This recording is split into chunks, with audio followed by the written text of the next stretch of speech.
நான் நாளைக்கு ஆதரவே மாட்டேன். நான் இதுக்கெல்லாம் அசர்ற ஆளே கிடையாது. என்ன புடுங்கிடுவீங்களா? தெரியுமா நான் யாருன்னு? அண்டா ஒரு போர் நடந்துட்டு இருக்குது, மக்கள் லட்சக்கணக்கில் செத்துட்டு இருக்காங்க. அந்த நேரத்துல மக்கள் செத்துட்டு இருக்கும் போது நீ இங்க விஜயலட்சுமியோட நீ உச்சகட்ட போர் நடத்திட்டு 7 தடவை கருவு கலைச்சது இல்லாம கேவலமா இல்ல? சம்மனை கிழித்த சீமான் தொண்டன், கிழித்தவனின் சட்டையை கிழித்த காவல்துறை. எதுக்கு போன? இவன் சொன்னானே இலையுதிர் காலம் கலையுதிர் காலம்னு. காரி துப்புறம் கிடையாது. அதாவது இன்னைக்கு எதை பத்தி பேச போறோம்னு நம்ம சொல்லவே வேண்டியது இல்லை, எல்லாத்துக்கும் தெரிஞ்சதுதான். காலையில இருந்து எந்த செய்தி போட்டாலும் செய்தி அந்த ஆரம்பிக்கும் போதே பாத்துட்டீங்கன்னா ஃபர்ஸ்ட் எல்லாம் புதிய தலைமுறைன்னு சொல்லி அதை பத்தி ஏதாவது ஒன்று சொல்லுவாங்க.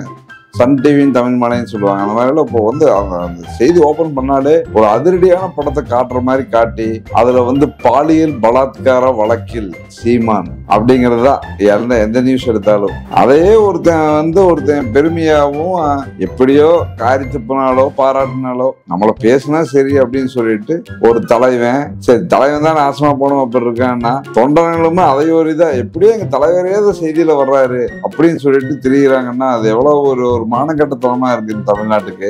அதை பத்தி தான் பேச போறோம். அதுல என்னன்னா கேடகட்டு நாசமா போகட்டும். அதனால இந்த தம்பிகள் அதை எப்படி கனவு காண்றாங்க, இந்த கனவு எங்க போய் முடியும் அப்படிங்கிறதுக்கும் அப்படி போய் முடியாம அவங்க நல்ல வழியா போகணும் அப்படிங்கறத தான் இன்னைக்கு பேச போறோம்.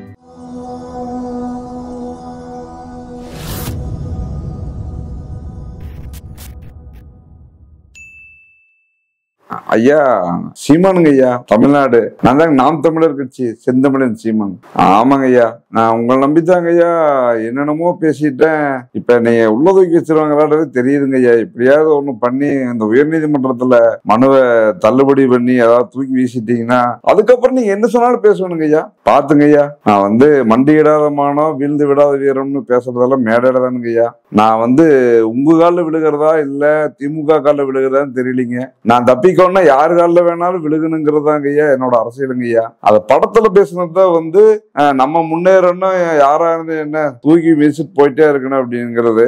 ஆனா உண்மையா பாத்துட்டீங்கன்னா நான் ஐயா அமைதிப்படையில அந்த அமாவாசை கேரக்டரை எடுத்து எல்லாமே ஐயா எடுத்ததுக்கு அப்புறம் அது போலவே வாழணும்னு அன்னைக்கு எடுத்து உறுதிமொழிங்கய்யா. அப்படியே வாழ்ந்துட்டு இருக்கேன். சரிங்க, பத்திரிக்கையாளர் வந்துட்டாங்களே, பத்திரிக்கையாளர் வந்துட்டாங்க ஐயா. நான் நாளைக்கு ஆதரவே மாட்டேன். நான் இதுக்கெல்லாம் அசர்ற ஆளே கிடையாது. என்ன புடுங்கிடுவீங்களா? தெரியுமா நான் யாருன்னு? இப்படிதான் தோழர்களே, தம்பிமார்களே, அவனுடைய ஆஃப் ஸ்கிரீன்ல ஒவ்வொரு இடத்துக்காக போன் பண்ணி பிச்சை எடுக்கிறது, அப்புறம் கள்ளத்தனமா லவ் பண்றது, லவ் பண்ணி அவங்கள ஏமாத்துறது, அதே பக்கம் இன்னொரு பக்கம் திரள் நிதின்னு சொல்லிட்டு கேட்கறது, ஆஃப் ஸ்கிரீன்ல இந்த வேலைகளெல்லாம் பண்றது, விழுகிறது ஒரு நாள்ல பாதி போன் கால் காலில் விழுகிறதே தான். இங்க பத்திரிகையாளர்னு வரும்போது மட்டும் அதையெல்லாம் வீசிட்டு முண்டிவிடாத மானம் வீழ்ந்து விடாத வீரம், பிரபாகரனின் தம்பி, இவரின் இது, எம்ஜிஆரின் அது, அப்புறம் போயிருவான் எங்க இது தமிழ்நாடு அப்படியே இந்தியா, அப்புறம் போயிருவான் கியூபாவுக்கு போயிருவான். பெடல் காஸ்ட்ரோவும் நானும் ஒரு முறை கியூபாவில் போர் செய்து கொண்டு இருக்கும் போது அப்போது சேகுவேர் என்னிடம் சிகரெட்டை வாங்கி கொண்டு சென்றவர் தான். அதுக்கப்புறம் அவரை பாவம் பார்க்கவில்லை அப்படின்னு சொல்லிட்டு போயிருவான். இப்ப கூட நீங்க பாத்துட்டீங்கன்னா ஒரு தம்பி யாரோ ஒருத்தங்க இவன் மேடையில பேசும்போது பின்னாடி நின்று போட்டோட என்ன வேணாலும் போட்டோட அப்படின்னு சொல்லி பேசியிருந்தா நீங்க பாத்திருப்பீங்க. இப்ப ஒண்ணும் இல்லை, இன்னைக்கு வலசரவாக்கம் போலீஸ் ஸ்டேஷன்ல இருக்கிற தம்பி இவனுடைய வீட்டு பாதுகாவலர் என்ன நினைச்சிட்டு இருப்பாரு நீங்க நினைக்கிறீங்க? அவர் ஒண்ணும் நினைக்க மாட்டாரு. அவருடைய எண்ணம் கனவுல என்னவா இருக்குன்னா நம்ம அண்ணன் நம்மளுடைய ஒரு நெய்தல் படையாடவோ அல்லது குரங்கு படையாடவோ வருவாரு, இந்த போலீஸ் ஸ்டேஷன் அப்படியே சுக்கு நூறா இடிச்சு வீசிட்டு என்னை அப்படியே தூக்கி வெளியே கொண்டு போய் நிறுத்தி மாலை போட்டு யானையில் ஏறி உட்கார வச்சு அப்படியே அழைச்சிட்டு போவாரு. அண்ணன் அந்த மைக் சின்னத்தை வச்சு பேசிட்டு என் தம்பியை பாருங்கள் அப்படின்னு சொல்லிட்டு கூப்பிட்டு போவாரு. அவன் கனவு கண்டுட்டு இருக்கான். ஆனா உண்மை என்னன்னா அவன் டெல்லியில போன் பேசி ஐயா சாமி எப்படியாவது என்னை காப்பாத்துங்க ஐயா, ஏதாவது டிஎன்ஏ டெஸ்ட் எந்த டெஸ்ட் எடுத்தாலும் சரிங்க ஐயா, நான் சிக்கிக்குவேனுங்க ஐயா, தப்பிக்கிறதுக்கு வாய்ப்பே இல்லை, எப்படியாவது காப்பாத்துங்கன்னு அங்க கெஞ்சிட்டு இருக்கான். இந்த தம்பி அப்பாவி தம்பிக மேடையில பேசுறத நினைச்சிட்டு ராஜீவ்காந்தியை கொன்று புதைத்தவர்கள் நாங்கள் தான் அப்படின்னு சொல்லி இவன் சொன்னதை நம்பி இவன் நீங்கள் வெங்காயம் வீசினால் நான் வெடிகுண்டு வீசுவேன், இந்த வெங்காயம் சொல்றான்னு சொல்லிட்டு ஏதாவது இந்த தெரியாம பண்ணிட்டு அவன் போலீஸ் வர்றபடி அவன் நீங்க ஒண்ணும் இல்லை, சீமானுக்காக அடிவாங்கு உதவாங்கு, ஏன் தற்கொலை கூட பண்ணு, அவன் என்ன புடுங்கிட்டான்னு சொல்லி இதெல்லாம் பண்ணணும்னு இருக்குல்ல. அவன் போர் நடந்துட்டு இருக்கும் போது நீங்க அவன் விஜயலட்சுமியை லவ் பண்ணானோ ஏதோ ஒரு லட்சுமியை லவ் பண்ணானோ என்னமோ பண்ணி தொலையிட்டு அது நம்மளுக்கு பிரச்சனை இல்லை. ஆண்டா ஒரு போர் நடந்துட்டு இருக்குது, மக்கள் லட்சக்கணக்கில் செத்துட்டு இருக்காங்க. அந்த நேரத்துல அப்ப ஒரு ஒரு மனைவிக்கு ஒரு ஒரு காம உணர்வு செக்ஸ் மூடே இருந்தா கூட, ஏண்டா நீ ஒரு போராளி வெங்காயம், அதுதான் ஈழத்தை அடைவதே என்னுடைய ஒரே லட்சியம் சொல்லிட்டு நரம் புடைக்கு பேசுறது, எல்லாத்தையும் அழுக வைக்கிறது, நடிக்கிறது எல்லாம் பண்றைய. அங்க மக்கள் செத்துட்டு இருக்கும் போது நீ இங்க விஜயலட்சுமியோட நீ உச்சகட்ட போர் நடத்திட்டு 7 தடவை கருவு கலைச்சது இல்லாம இந்த கிரகத்துக்கு இவன் ஒரு ஆளு மயிறு, இவன் ஒரு தலைவன் வெங்காயம்னு சொல்லி, ஏண்டா ஒரு எதுக்காக ஒருத்தனுக்கு போய் அடி வாங்கிறது, எதுக்காக ஒருத்தனுக்காக நம்ம நாசமா போறதுன்னு ஒரு விவசாயே இல்லையா? தமிழ்நாட்டுல பல போராட்டங்கள் நடந்திருக்குது. ஜாதி ஒழிப்புக்காக எவ்வளவு பேர் சட்டத்தை எரிச்சிட்டு ஜெயிலுக்கு போய் ஜெயில உயிரை விட்டு இருக்காங்க. ஜாதி ஒழிப்பு தான் என்னுடைய ஒரே கொள்கைன்னு சொல்லி ஒண்ணு இல்லை. அதுல ஒரு தோழர் ஒரு முக்கியமான செய்தி, அவர் ஜெயிலுக்குள்ள வந்துட்டார். அவருடைய மனைவி வெளியே இருக்காங்க. மனைவிக்கு 3 குழந்தைய 4 குழந்தைய இருக்காங்க. அப்ப அந்த மனைவி அங்க இருக்கிற ஒரு பக்கத்துல ஒரு அரிசி குடோனா ஏதோ ஒன்று வேலை செய்யறவர் கூட அவங்க பழக்கமாகறாங்க. இவங்க இட்லி கடை நடத்துறாங்க. அப்படி பழக்கமானது இவர் வெளியே வர்றதுக்கு இன்னும் ரொம்ப நாள் ஆகும். அந்த குழந்தைகளை எப்படியாவது வளர்த்தணும். இட்லி கடை நடத்தி தொழில் நடத்திட்டு இருக்கிறாங்க. பழக்கமாயிருது. அது இவருக்கு தெரியும். அவங்க அந்த மனைவியும் இவர்கிட்ட சொல்லிடுறாங்க. சொன்னதுக்கு அவரு, நீ அவசரப்படாத, நான் ஜெயில இருந்து நான் வந்துருவேன், நானே உங்களுக்கு திருமணம் பண்ணி வைக்கிறேன்னு சொல்லி ஜெயில இருந்து வெளியே அவங்களுக்கு திருமணம் பண்ணி வச்சுட்டு, ஏன்னா நான் இல்லாம நீங்க அங்க பண்ணிட்டா உன்னை தப்பா பேசிடுவாங்கிறதுக்காக வெளியே திருமணம் பண்ணி வைக்கிறாரு. பண்ணி வச்சுட்டு அவரு போயிடுறாரு. அந்த ஊர்ல இல்ல. இதெல்லாம் தான் ஒரு கொள்கைக்காக ஒருத்தன் எப்படி தன் மனைவியை தப்பா நினைச்ச கூடாதுங்கிறதுக்கு வேண்டி எவ்வளவு இதா இருந்தாங்க. இன்னொருத்தனை மன்னிப்பு கேளுங்கிறாங்க. மன்னிப்பு கேட்டா வெளியே விட்டுறாங்கிறாங்க. அவனுடைய உடம்புல இருக்கிற அந்த தோழருடைய உடம்புல இருக்கிற அசைக்கிற அந்த உயிர் எந்த அளவுக்கு இருக்குதுன்னா, மன்னிப்பு கேளுன்னு சொல்லி ஆளுநர் சொல்றாரு. அவர் கேட்கிறாரு, அந்த பெரியசாமி அப்படிங்கிறவரு, அவர் உடம்புல இருக்கிற சக்தியே நான் கேட்க மாட்டேன், என்னை வெளியே விட்டா மறுபடியும் எரிச்சிட்டு உள்ள வருவேன்னு சொல்றதுக்கு தான் அவர் உடம்புல உசுரே இருக்கு. அதை கேட்க மாட்டாங்கிற அசைச்சிட்டு அப்படியே படுக்கிறாரு. அப்படியே அங்க இதாயிடுறாரு, இறந்துடுறாரு. இப்படிப்பட்ட தொண்டர்கள், இப்படிப்பட்ட கொள்கையாளர்கள் தன் கொண்ட கொள்கைக்காக உயிர் வாழ்ந்த ஒரு தமிழ்நாட்டுல இந்த கேடுகட்ட பொறுக்கி போர் நடந்துட்டு இருக்கும் போது இவன் விஜயலட்சுமியோட இவன் செக்ஸ்ல ஈடுபட்டு இருந்த ஒரு அயோக்கிய பையன், இவனுக்கு அது சம்பந்தமா வழக்கு வந்திருக்குது.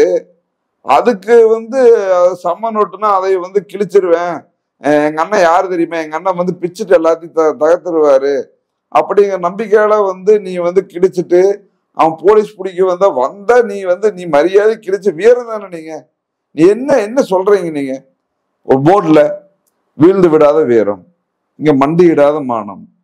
மண்டியிடாத மானம்னா மயிறு இத்தனை நாள் எதுக்கு நீ இழுத்துட்டு இருக்காரு? நீ யோக்கியன் இப்பவும் பல தோழர்கள் பல போராளிகள் என்ன சொல்லுவாங்கன்னா, அவங்க மேல ஒரு பொய் வழக்கு போடுவாங்க. சிலர் நல்லவர்களும் இருக்காங்க, சில கெட்டவங்களும் இருக்காங்க. பொய் வழக்கு போடுறது இதெல்லாம் நடக்கிறது தான், எல்லாம் பண்ணிட்டு தான் இருக்காங்க. ஆனா இந்த இடத்துல ஒரு உண்மையான போராளிகள் என்ன சொல்லுவாங்கன்னா, இந்த வழக்கை மட்டும் நிரூபித்து விட்டால் சட்டப்படி தண்டனை விட்டுருங்க, என்னை நடுரோட்டில் வைத்து என்ன வேணாலும் செய்யலாம், நீங்க எந்த தண்டனை கொடுத்தாலும் ஏற்றுக்கொள்கிறேன் அப்படின்னு சொல்லிட்டு சொல்ற பல தோழர்கள் போராளிகள் நம்ம கண்ணு முன்னாடி பார்த்திருக்கோம். நீ புடிங்குதானே, நீ கேட்கறீங்களா உன்ன நான் அப்படி, நான் இப்படி, நான் அது இது மயிறு மங்கினி என்னென்ன பேசுற நீ? இந்த விஜயலட்சுமியும் எனக்கும் சம்பந்தம் கிடையாது. நான் காதலித்தேன். நான் அந்த இவன் தான் சொல்றானே இலக்கியம் அது இதுன்னு எதாவது சொல்லுவான். ஒன்னும் படிச்சதே இல்லை. சும்மா அந்த புத்தகத்தினுடைய அட்டை படத்துல பின்னாடியோ முன்னாடியோ 3 வரி போட்டிருப்பாங்க.